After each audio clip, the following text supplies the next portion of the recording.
Get ready for the countdown. 10, 9, 8, 7, 6, 5, 4, 3, 2, 1, 0.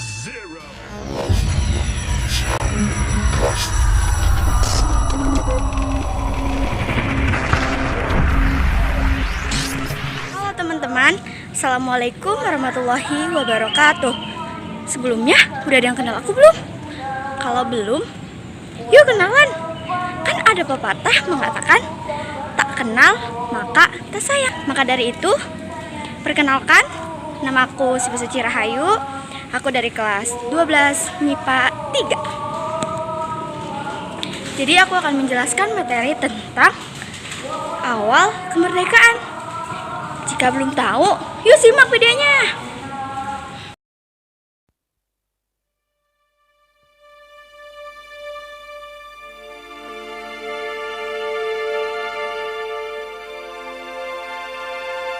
Proklamasi kemerdekaan bukan titik akhir perjuangan bangsa Indonesia untuk melepaskan diri dari belenggu penjajahan. Belanda yang telah ratusan tahun merasakan kekayaan Indonesia enggan mengakui kemerdekaan Indonesia. Belanda mencoba masuk kembali ke Indonesia dan menancapkan kolonialisme dan imperialismenya. Berbagai upaya bangsa asing untuk menguasai kembali bangsa Indonesia ditentang dengan berbagai cara. Pertempuran heroik dengan korban ribuan jiwa terjadi di berbagai daerah di Indonesia. Tidak terhitung dengan jelas berapa jumlah korban jiwa dari pertempuran mempertahankan bangsa Indonesia tersebut. Bahkan banyak pahlawan tidak dikenal yang berguguran.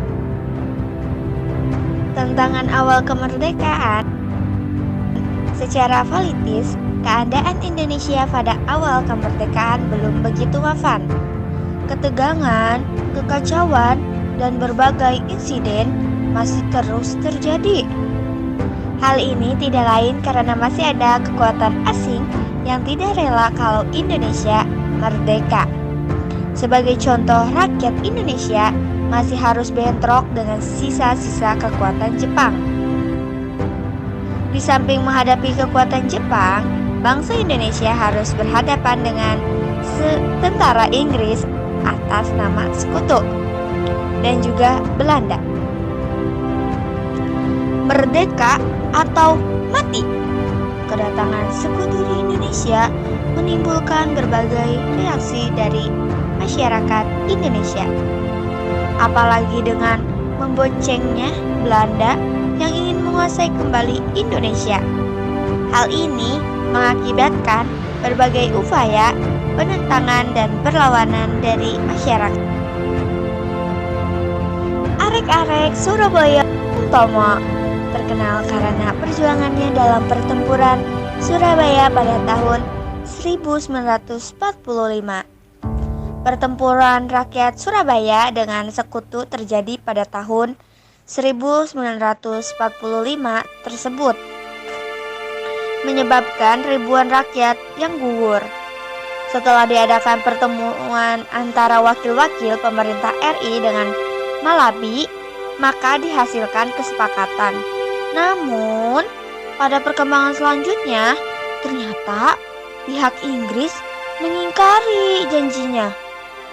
Pada malam hari tanggal 26 Oktober 1945, peloton dari Field Security Section di bawah pimpinan Kapten Shaw melakukan penyergapan ke penjara Kalisosok. Mereka akan membebaskan Kolonel Puyer, seorang kolonel angkatan laut Belanda beserta kawan-kawannya. Pada tanggal 27 Oktober 1945 terjadi kontak senjata yang pertama antara pemuda Indonesia dengan pasukan Inggris. Kontak senjata itu meluas sehingga terjadi pertempuran pada tanggal 28, 29, dan 30 Oktober 1945. Pada tanggal 10 November 1945 terjadi pertempuran sengit di Surabaya. Salah satu tokoh pemuda yaitu Sutomo Multomo telah mendirikan radio pemberontakan untuk mengobarkan semangat juang arek-arek Surabaya. Pertempuran yang terakhir terjadi di Gunung Sari pada 28 November 1945. Namun, perlawanan secara sporadis masih dilakukan. Markas pertahanan Surabaya dipindahkan ke desa yang terkenal dengan sebutan Markas Kali. Kejadian ini merupakan sebuah lambang keberanian dari kebulatan tekad dalam mempertahankan kemerdekaan dan membela tanah air. Pertempuran di Surabaya telah menunjukkan begitu heroiknya para pejuang kita untuk melawan kekuatan asing. Untuk mengenang peristiwa itu, maka tanggal 10 November diperingati sebagai Hari Pahlawan. Kesimpulan, usaha mempertahankan kemerdekaan terjadi di berbagai daerah di Indonesia. Umumnya, mereka berhadapan dengan kolonialisme. Arek-arek Surabaya berhasil menyerbu dan menguasai markas Kampetai yang terletak di depan kantor gubernur Surabaya. Semua senjata Kampetai Jepang dilucuti. Pertempuran meluas ke markas Angkatan Laut Jepang di Embong, Wungu. Markas Jepang ini juga berhasil dikuasai para pejuang. Gudang peluru di Gedung Coek juga berhasil direbut oleh arek-arek Surabaya. Perebutan kekuasaan terhadap Jepang ini berakhir setelah Komandan Angkatan Darat Jepang Jenderal Iwabe menyerah dan menyusul Komandan Angkatan Laut Laksmana Shibata. Semua kapal perang dan senjata serta pangkalannya diserahkan kepada pejuang Indonesia.